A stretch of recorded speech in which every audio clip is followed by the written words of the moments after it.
Hey guys, so today we are in the month or so that falls between Thanksgiving and Christmas Day. Not only did we fall off the wagon on Thanksgiving Day, we ate leftovers for the entire weekend and we still haven't really gotten back on track from Thanksgiving. And now you have more holiday parties and ugly sweater parties planned than you can possibly count, and you're already thinking about all the great food that you're gonna have on Christmas Day. So what do we do in this month in between the holidays? Everyone sort of considers it the holiday season and, a time to just enjoy and be with family and friends and throw lots of parties and drink lots of alcohol. And all of a sudden we have completely fallen off the wagon. We've missed all of our goals and we've probably gained back some of the weight that we've been working so hard to lose so far this year. Just stop for a second, pause, think about your goals, and make a good plan. So the first thing to really think about is that the average person gains somewhere between 1 and 3 pounds in the time between Thanksgiving and New Year's. That's insane. It's only a month. You're talking about people who maintain year-round, who maybe are even losing weight year-round, and they spend an entire month just gorging or enjoying too many luxuries or not getting their workouts in and making excuses, and they're gaining weight. The average person gains between 1 and 3 pounds. That's ridiculous. So I'm here to give you a few tips and tricks and things that you can use throughout this time so that you don't be one of those people that puts on weight between Thanksgiving and Christmas. It is not an excuse to go crazy for an entire month. You have 2 holidays. You have Thanksgiving Day and you have Christmas Day. Pick and choose your battles and just try and remember that balance is key, and it's all about being consistent, still getting your workouts in, and staying as close to your routine as possible. So you basically have the choice here if you want to gain 5 pounds between Thanksgiving and New Year's or lose 5 pounds between Thanksgiving and New Year's. And you really just have to sit down and decide what you want and what your goals are. So I'm here to help you lose 5 pounds. There's no reason you cannot still lose weight in between Thanksgiving and New Year's Day. So let's talk first about some holiday parties. So what I want to talk about is how to make smart decisions when you have to go to these family events, work holiday parties, ugly sweater parties, whatever you have planned for the entire month in between Thanksgiving and Christmas. We tend to do a lot of these activity type things.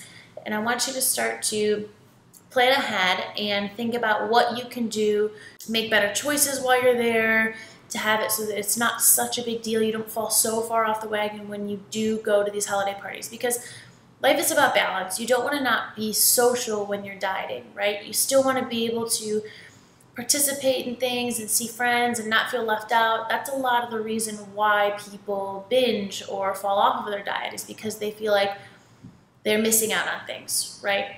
And so I still want you to go to the parties. I still want you to have a good time, but let's talk about what you can do to kind of make better choices before the party and also while you're there. So first of all, plan ahead. Have a good day before you go to the event at night, right? So it's a Saturday during the day and you know that you have a holiday party at nighttime. So make sure you get lots and lots of water in. Your meals should be high protein and high vegetable content. Don't even worry about the carbohydrates. You will make them up later, I promise. Also remember, alcohol counts as a carbohydrate. So if you plan on drinking, stay away from the carbs during the day, especially early on, because you're definitely going to make up the carbs. Keep that in mind.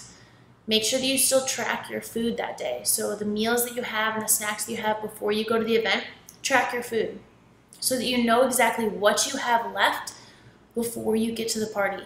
You know if you can kind of go crazy because you have a lot of calories left over, or if you can't even go, you have nothing, like you have 200 calories left and that's all you can have, right? So you have your entire day. So kind of work on planning that out, right? Get your workout in. Definitely get your workout in. Don't skip it just because it's a wash of a day, or because you know you're going to drink at 9, so it's not even worth it, or you're so busy prepping the appetizer that you're going to take that you can't get your workout in. Go and move. Do something. And then make sure that you have a snack before you leave, because You don't want to show up to a party hungry, especially if you plan on having a cocktail or two. Make sure you don't hang out by the snack table. Why put yourself in that position where you're actually hovering around a table that's full of food that's just so easily accessible that you're not tracking, you probably don't know what's in it, and is way too easy to just pop in your mouth and forget about and pretend like it didn't happen. Let's not do that. Don't hang out by the snack table. If there's activities going on, go do them. Move as much as you can. Mingle, talk to different people. Try and stay standing instead of sitting. All of those things help. They're little things that don't seem like a big deal, but they're a big deal to your body, especially if you're eating and drinking at the same time. Watch your alcohol consumption. Remember that red wine and liquor with a 0-calorie mix are the best options, right? So that's looking at somewhere between 80 calories and 120 calories a drink. So don't forget, alcohol is considered a carbohydrate in your macro world. So when you're looking at your macronutrients for the day, alcohol is a carb. It's a carb. It'll always be a carb. So if you have dinner at the event and you know you're going to sit down to a formal dinner, or worse, you have a buffet style, which tends to be everyone's kind of guilty pleasure, use a smaller plate than everyone else is using. If there's a side plate, appetizer plate, salad plate, use that instead of your full-blown dinner plate. A lot of it is psychological. You think you're getting more food. You don't want to feel like everyone else has a full plate and you have to have room left on your plate. Stock it up with veggies first, right? Go to the salad first and then do your protein and then finish off with carbs. If you happen to run out of room, you don't need any carbohydrates, that's okay because you're probably drinking a glass of wine, right? So keep those things in mind. Pause, let some time pass before you ever go back for seconds. Second plate or second round through the food.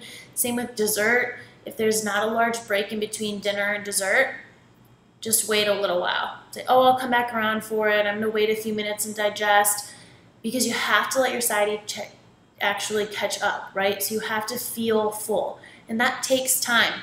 It's a hormone that's released into your body before it actually tells you that, okay, I've had enough to eat, I don't need to eat anymore, I'm comfortable. And that's what causes so many people to overeat, is they eat so fast that their body doesn't have time to tell them they're full, and then all of a sudden they get up from the table and they're like, oh my gosh, I ate so much, I'm so full, right? So you don't want to have to worry about that, and the idea is that we're not overeating. So pause before you ever go back for seconds, and pause before you have dessert. One thing I always tell clients is life's about balance. So choose one thing that you just love or have been craving or just super enjoy, whether it's a dessert or cheesy potatoes or a couple of cocktails or whatever it is. Have it, love it, and move on, right? So it's not an excuse to go crazy for an entire night just because you're at a holiday party or at an event. Have the one thing that you like and control everything else and enjoy it. Relish in it. Give it for all it's worth. You worked hard to have that piece of apple pie or the extra cocktail or whatever it is that you're craving. Just make sure you don't go crazy and make sure that the rest of your day is under control. With that in mind, watch your alcohol consumption. As you start to drink more, drinking even more sounds like a better idea, and eating sounds like a better idea, and that's where you get all these unwanted calories, right? You feel munchy.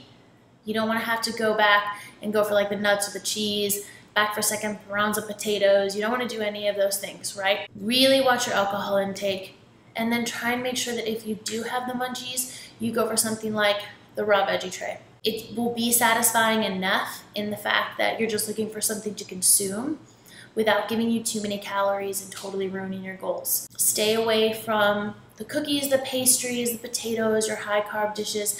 And if there's 3 different kinds of potatoes at the meal, you don't have to eat all 3. There's no reason to have so many. So don't feel like you have to try everything, right? A lot of people feel like that fear of missing out, where they're like, oh, if I don't try everything, then I won't know, and maybe I'll love it.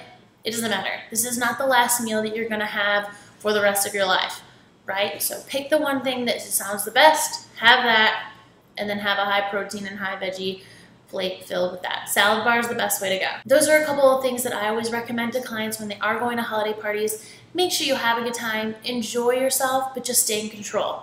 One too many cookies or a few extra cocktails is not going to be a big deal. Your body will bounce back, especially if you get control right the next day, right? So you're back on track the next morning, you're drinking lots of water, you get your workouts in. It's not the end of the world, so you don't beat yourself up if you do have a bad Thanksgiving or, you know, a bad day after Thanksgiving, which seems to be a lot of people's worst nightmare.